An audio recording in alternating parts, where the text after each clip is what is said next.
This is Justin with a quick note before today's episode. Thank you to those of you who have helped with our pledge drive. That is a pledge drive not about money, but it is about paying this forward by giving a review on Apple Podcasts for Beyond the Uniform. We have gotten 12 reviews since we just started this program a few weeks ago. Thanks to Jason, to Dale, to Delaney, to Josh, to so many more of you. A lot of them are usernames, so it's hard to call you out by name, but thank you so much for participating. Our goal by the end of 2018 is to get from our current 94 reviews to 150. It is a very lofty goal, and you can help us by giving a quick review on iTunes or Apple Podcasts. Same thing, just Google iTunes Beyond the Uniform and you'll find a link to leave a review. Thanks and enjoy today's episode. Welcome back to Beyond the Uniform. I'm Justin Nassiri, and my goal is to help military veterans thrive in their civilian career. Today's episode number 221 with Cheriene Griffith. I think the stigma finally will die out, and the benefits will come through. Because I mean, really, it's just like alcohol prohibition, just 100 years later. It's like reliving old history for us. The cannabis industry is absolutely exploding. In recent interviews, I've talked with veterans in the cryptocurrency and blockchain space, as well as the cybersecurity space. Each of these industries seem to attract people who are passionate about the product or service and are very mission-driven.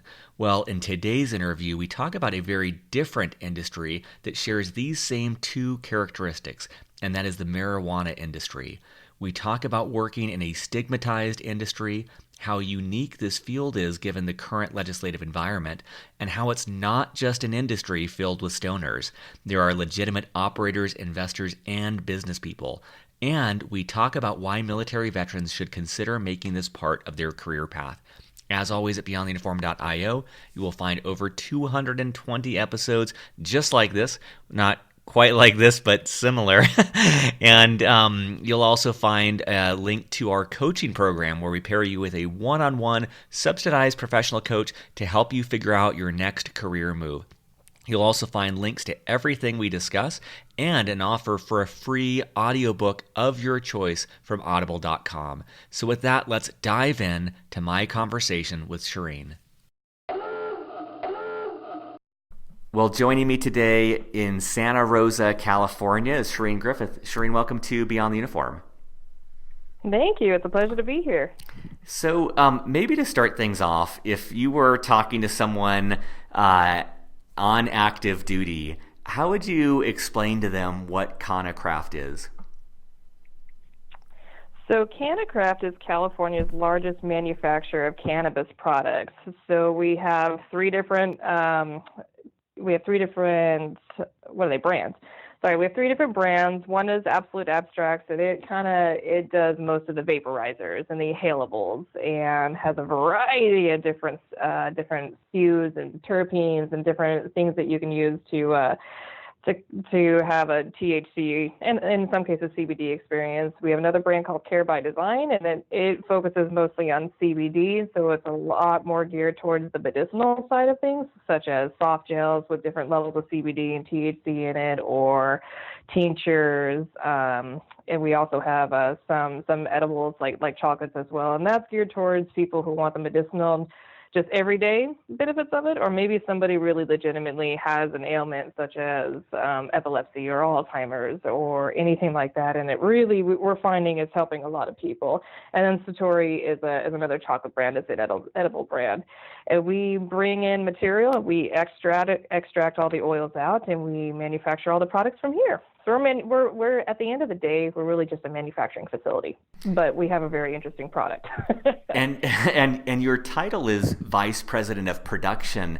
What does that translate to? Like, what does your day-to-day life look like?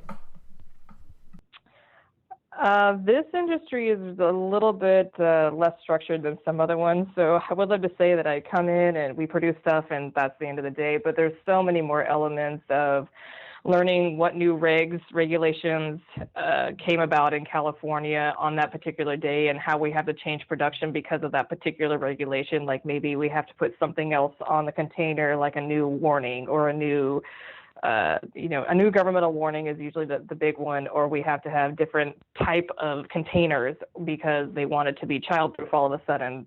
These things happen on quite a frequent basis. So we come in, we do damage control, we put out a lot of fires, we may make some fires, but day to day we come in and again, it's really monitoring the supply chain of where the materials are coming from and making sure it gets produced and send it out the door all in compliance with the regulations because it's very highly regulated. And I want to come back. I have half a dozen questions about CannaCraft, but maybe let's just rewind a little bit. And I'd love to kind of have listeners learn a little bit more about your story getting to join CannaCraft. Could you maybe share first about when you left the military? What was that first job search like? And where did you go from the military? So my first job search, and looking back, it was pure comedy now that I think about it. A headhunter scooped me up and he promised me the world and he sent me to a job fair and I had like maybe 20 interviews. None of them were anything that I wanted. However, I became a really good interviewer by the end of the day because I had a lot of practice because of it. Nothing came out of that because I didn't want to stay on the East Coast. And what I ended up doing is landing myself in the food industry. It actually translated really well because the military is pretty structured and has a lot of regulations. And I ended up on the food safety regulatory side of food, and they actually matched pretty well. And so I've been in the food industry since then for about the past 10 years. And I guess I don't think I've actually had anyone on the show in the food industry except for like a couple Chick-fil-A franchise owners and corporate people. Any just thoughts on that industry if someone is interested in that? Like, what was your experience? You were at La Tortilla Factory and Chevu. What did you take away from those experiences? Being in the food industry is really, really satisfying because at the end of the day, people are always going to need to eat. So you're always going to get a skill out of it that's really good. It's a manufacturing facility just like any other, but I think it has a lot more variety and a lot more places to go in future than just your everyday commodity that is like a plastic or a jar or something like that. You're actually making food, and then you can see people make creations out of the foods that you make. And so it's a little bit more gratifying than any of the other commodities. And again, because there's a lot of regulations behind it, it transfers really well from the military. I think anyone who's looking to get out of the military wants something that has a little bit of structure but a lot more fun. Then the food industry isn't a bad place to start, I think. That's awesome. And so, what led you to CannaCraft? Like, how did you hear about it, and what caused you? Because it seems like you were on this track where it was all about food, and I think that in many ways it sounds like some of the products that you work with are food. But like, what led you to CannaCraft? In this case, it had everything to do with my graduate program. I'm in a graduate program that's local here, and the director of that program at the end of last year abruptly left the California state system, saying, I'm going to go be the CEO of this company, because the CannaCraft is at a state where the founders are absolutely amazing people, but they recognize the company was at a point where they needed a real CEO that had a lot more business acumen instead of the old school cannabis business acumen, which is kind of like the Wild Wild West. We need a little bit more structure. But in the middle of this program, my director and I were having, a usual one-on-one, and he said, would you ever move away from food and maybe go to cannabis? Because I know someone who's looking for somebody who knows a lot about production. I said, really? Well, sign me up. And who's the shoe, here I am. So it had a lot to do with the networking, the graduate school networking program. I mean, that had a lot to do with how I got here. It's been an interesting pivot so far. How, dwelling on the graduate program for a second, how if someone listening wanted to go into the cannabis industry, How important do you think it is for them to go to a similar graduate program, or how necessary is it to have advanced education for that path? The cannabis industry is very network orientated, especially in California, because it lurked in the shadows for so long. So most of the industry was based on relationships where you either really trusted someone and you actually did business with them, or you didn't trust them and potentially got in trouble, maybe with regulatory agencies or whatnot. So a lot of it is who you know, but not to discourage the graduate programs, because what we're also seeing at the same time is this industry is exploding, not just in California, but also in every other state. It's getting more and more states are becoming legalized. A lot of VC investors are coming in. So it's actually becoming more business-like, in which case I would advocate, yes, do a graduate program so that you can get that business acumen to take this wild, nascent industry that we're kind of trying to wrangle right now and turn it into real business going forward, because that's where the future is going. That's great. And I know we chatted a little bit briefly before we started the recording, but one of the reasons I had reached out to you is I do view, in my mind, it's almost like, crypto is a space that's really exploded. Cannabis is exploded. I've had a couple interviews now in the cybersecurity space. In many ways, I think that's like a space that's really exploding as well. But it just seems like Part of my thinking here is that let me back up to when I did these crypto interviews with vets in the crypto space. It's like when you have a space that's exploding, it's a new space, and that's where a veteran potentially has a significant advantage, because it's not like in the crypto space anyone has more than 3 or 4 years of experience. So someone coming straight out of the military, you're almost at like on equal footing in that space, and so. When I reached out to you, I'm like, man, the cannabis space seems like that's just at the starting point of where the potential is. And, every time I get together with my business school classmates from Stanford, we're all asking each other, like, okay, how much longer until the big consulting companies like McKinsey, Bain, and Boston Consulting Group are going to start getting into this, because there's so much money to be made. And I'm just wondering, what is that like to be in the in such an explosive space? And you kind of talked about this when you were talking about your day-to-day, but it's like, it just sounds like the regulations are evolving as you're going, like things are being made up. It's just what is that like? I had joked around with someone saying that my day-to-day kind of feels like I'm living the life of a cross between House of Cards and Veep or something like that. It's a little bit, it's such an infant industry, and it's crazy in that you have a very fun, loving culture. That's one piece of the cannabis industry that's a lot different than food. Like everyone who's in it is really passionate about the products. So the food industry, there's a good chance that, maybe if you work in a big flour mill, you're not really the most passionate about making flour or wheat flour. But the cannabis world, there's nobody who's working in it that really believes in the product. Maybe they have a relative who got a really good benefit of it because they had cancer, or maybe they have Crohn's disease, and are able to walk again, or something like that. So everyone has a real heartfelt stake in it. That's unique to this one. And because it's such again, new and explosive environment, you have a lot of really, really passionate people who are gearing to make this industry work. What is lacking is, and this is where people like the veterans, which I think you were alluding to, come into play, is the structure and the procedures, and just something as simple as, okay, write out a plan of the day and stick to it. Something as simple as that is unheard of in these parts. And so that's where veterans definitely have a one-up and can enter the space with confidence, so long as they also really believe in the product too. You got to be passionate about it in this industry.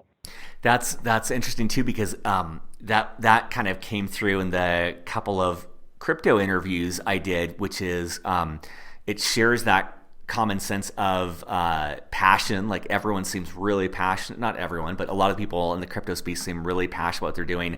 And there's also kind of like this sense of mission oriented where, a lot of these people I've interviewed believe in the power of crypto to change the world. And it sounds like too with cannabis, a lot of the people who have experienced the medical benefits and a lot of people who believe in that product share that sense of I don't know if like change the world is going too far, but it feels like, this sense of a movement rather than just, this is my job or this is this, industry that's been around for centuries and is boring.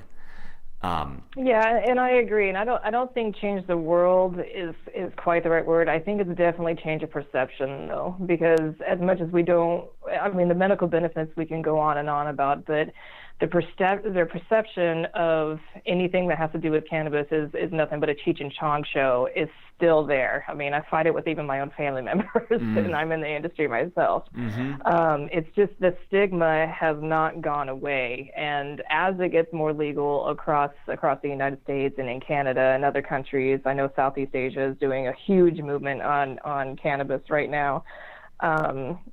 I think the stigma finally will die out, and the benefits will come through. Because really, it's just like alcohol prohibition, just 100 years later. It's like reliving old history for us. That's incredible. I love that thought. It is like that wave of prohibition, and I'd love to just delve into that more, like this stigma around it and what that's been like for you, but also how you got past that to seize what seems like a very big and only growing opportunity. Yeah, and it's really all about educating people. I just ran an analytical report, and it turns out people who even use cannabis products don't even know that there's a difference between CBD and THC. So even cannabis users don't really know everything that they could know about it. They do probably.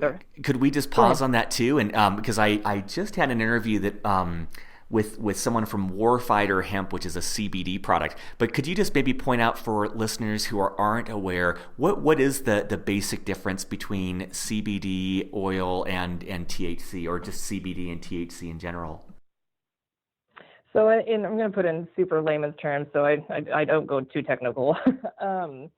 So the plant, when you extract some of the oils out, different strains of different plants will offer up different cannabinoids. And the CBD piece of it is the non-intoxicating cannabinoid oils, but they have a lot of really, really good health benefits. The THC is the one that's known to have some sort of different levels of intoxicating benefits.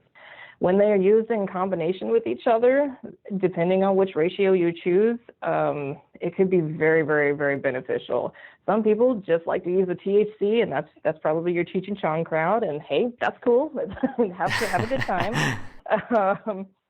Excuse me. And then there's others that have a CBD THC combination. Interestingly enough, we just had a speaker here at CannaCraft, and they're finding that also, if you can figure out which combination of CBD, THC, and conventional medicine for certain strains of cancer or things, all three of them in conjunction with each other actually are like the super medicine that's really, really helping people. So this goes with the stigma and the research and not being able to do research in the United States because it's federally illegal. Just all kind of revolves around lifting that up and really diving into what these things can do for you. I'm sorry, did I answer your question? Yeah, that's great. That's great. And I apologize because I kind of derailed you when you were just starting to talk about the stigma part. But you were saying that even a lot of people who use cannabis products don't even know that difference between THC and CBD. And so I'll let you kind of continue on that initial thread. Yeah. So knowing that even our own customers, our own hardcore customers at that, don't even really know that there's a difference between the chocolate bars that they're eating, and they're so the challenge for us, and especially our sales team in our industry, is really re-educating everybody, and that's our consumers. So now we have to take a step forward and start educating people who up until very recently wouldn't even think about using these products until it became legal in states like California and Colorado and in Washington and Oregon. Because what we found is a lot of people were coming, especially the older community.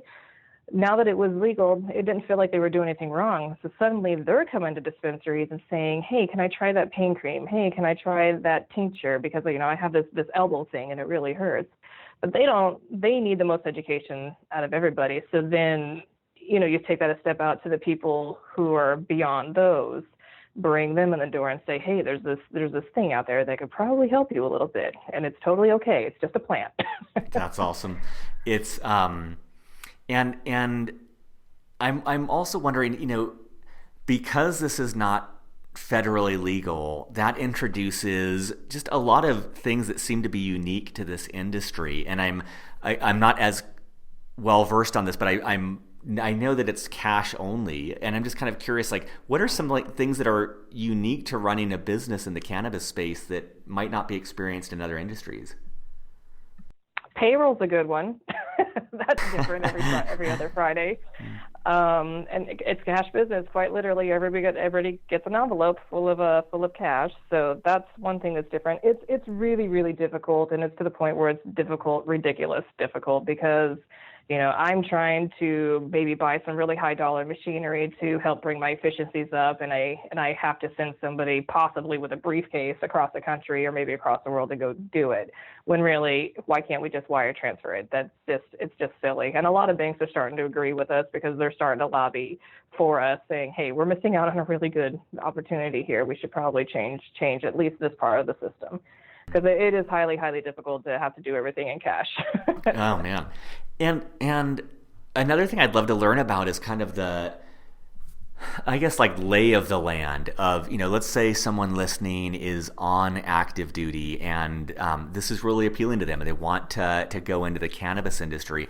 Is there, do you think of, like, the landscape in terms of, like, types of companies that they could join, or maybe types of positions they might have? Or I'm just trying to break this down to them to give them something that they could go on and research of what might be a good starting point for them to get their foot in the door in this broad industry.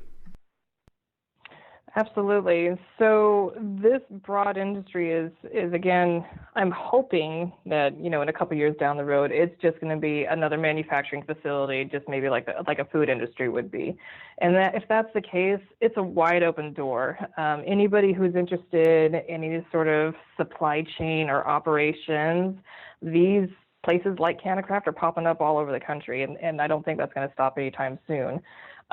If you're into law, there's probably going to be a need for cannabis lawyers across the country. I'm thinking in the near future, just to handle, maybe mergers and acquisitions of different cannabis companies, or moving eventually when things move cross state lines or whatnot. I'm sure there's going to be a huge need for something like a law firm. And if you're the artistic type, there is nothing like marketing and design with the cannabis. They're a very creative group. So I think there's something for everybody in this landscape. Again, it's growing, and it doesn't even know where its limits are yet. So anybody who's creative and wants to just dive into something and have a little bit of a leap of faith, then I think there's something in there for everybody. That's great. I mean, that's such a great call on the lawyers too. It's like I hadn't even thought of that angle of all the ancillary services that will be impacted by this. And it's interesting to see some companies. Some companies focus on the vaporizers or the different. Not tools, but different things that people will use with it. There's just like so many aspects that will be growing with this. And one just random thought with that, the whole stigma piece. One of the authors that I really like, and I've actually heard her speak a couple times in San Francisco. There's this author, Mary Roach, and what Mary Roach writes about, like one of her most famous books is called Stiff, and it's a New York Times bestseller book. But Stiff was about cadavers, and she goes through all the different ways that people's bodies once they've deceased are used, and it's like just crazy stuff like this FBI place where there's like a field where they'll literally bury bodies to see how they decay in different environments over time. And the point of all this is that she's done this again and again, and her thesis for writing books is she picks the subjects that everyone avoids, the things that just seem really touchy, and there's a lot of juice there. And that's one of the reasons I love the industry you're in. It's still, right or wrong, there is a stigma around it. That means that a lot of people avoid it, which I just think means there's a massive opportunity for people who are willing to dive in and get an early start like you are. And I just, I realize as we're recording this, you're in California, I'm in Colorado. Both places, cannabis is legal. It's, very much the same as beer and wine. And I realize that for many listeners, that's not the case, especially those of you who are on active duty. This is probably, you've built up this tolerance that it is something, literally you're drug tested for. It is a highly forbidden thing. I think that for those of you who are interested in this field and can step past that perception, there's a significant opportunity. Absolutely. What about, are there any resources that you would recommend to listeners? If someone is interested in this field, is there a podcast or book or website or conference? Like where could they go to learn even more about this? So if you were a total newbie on cannabis like I was, a really good, just really broad stroke, one is called the Cannabis Manifesto. And it really goes the history. It really goes to the history of cannabis through the eyes of Steve D'Angelo. I know there's some controversy around Steve D'Angelo, but I did plow through that book pretty fast, and going from zero to needing to know everything within as fast as I could, it was a really, really good baseline, because it kind of talked about, who went to jail for what, when, and, when different movements were happening, not only in California, but across the nation, who was making those movements, and how were they trying to get this plant legal again? Well, first off, how did it become illegal in the first place? And then how was it transformed to becoming legal? It was a really, really interesting read for anybody who wants to just learn a good Cliff Notes version of the cannabis industry. And on the business side, I love How I Built This by NPR. It's one that I'm kind of addicted to. It's one of my favorites.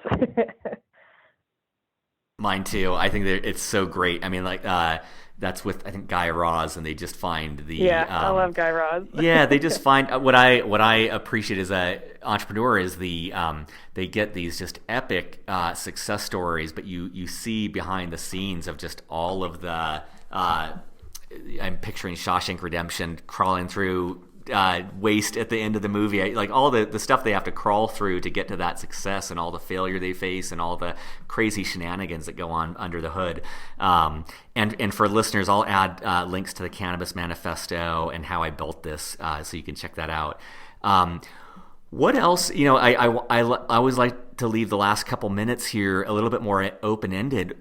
What else have we not talked about that you want to make sure listeners know? That could be about your own career path. It could be about CannaCraft. It can be about the industry. But what have we not covered that's important for them to know?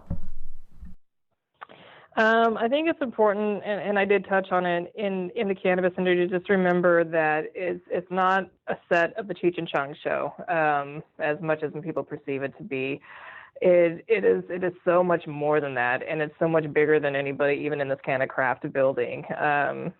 Some people are making some really, really good movements on just research of how this one little plant could help the human race in general, and even animals. Like CBD in animals is actually becoming a pretty growing thing too. And I think of those of us that went through the military, we had to abstain for so long. We just kind of it came off of our radar. But if you just do, just give it a little bit of a chance and do some research, you can see that it's doing some pretty amazing things, and it's really kind of cool to be in the middle of it. And so if anybody is interested, they're more than welcome to contact me, and I'm sure you'll put links to my LinkedIn on the podcast. That'd be fine. And then whatever you want to do out of the military, just go for it. Network and go for it. Networking is key. Just find someone who's in part of what you're interested in, and just go for it. I love it. I love that, and I think that you're embodying that too, because it's yeah, I mean, it is whatever people want to go into. There is a path to get there, and I appreciate too how you're pointing out, like, it isn't just, this is not an industry of slacker, surfer, stoners. And, on the one hand, if it were, great, that's even a bigger opportunity, right? Like, I would love that to be my competitive set, because it's like, if you go into this with discipline and tactics, you could clean up. But two, I agree with you, like, this industry has grown up significantly, and there are a lot of exceptionally smart, exceptionally savvy people who realize the opportunity that this presents, and are moving significant resources to focus on that. And that is both financial, like you alluded to, the amount of investors pouring into the space, but also just the amount of intellect and horsepower going towards what this industry will grow up to. And that's one of the things I think is just exciting. It's like, I picture you, Cheriene, as like someone on the beach seeing this massive wave coming, and you're at the forefront of just grabbing a surfboard and riding out to that and getting in front of it. And I think for listeners, it is a space that's growing rapidly, but it's not too far gone to join. You can still get in on this. I don't want to say gold rush, but you can get in on an opportunity that's going to continue to grow as legislation changes. We jokingly call it the green rush. That's awesome. That's awesome. Well, Cheriene, I appreciate your time today. For listeners, I'll have links in the show notes to everything we discussed, as well as a link to Cheriene's LinkedIn page, so you can message her if you like. And I appreciate your willingness to connect with listeners as they have questions. Absolutely. Thank you so much for having me. Appreciate it. Surface.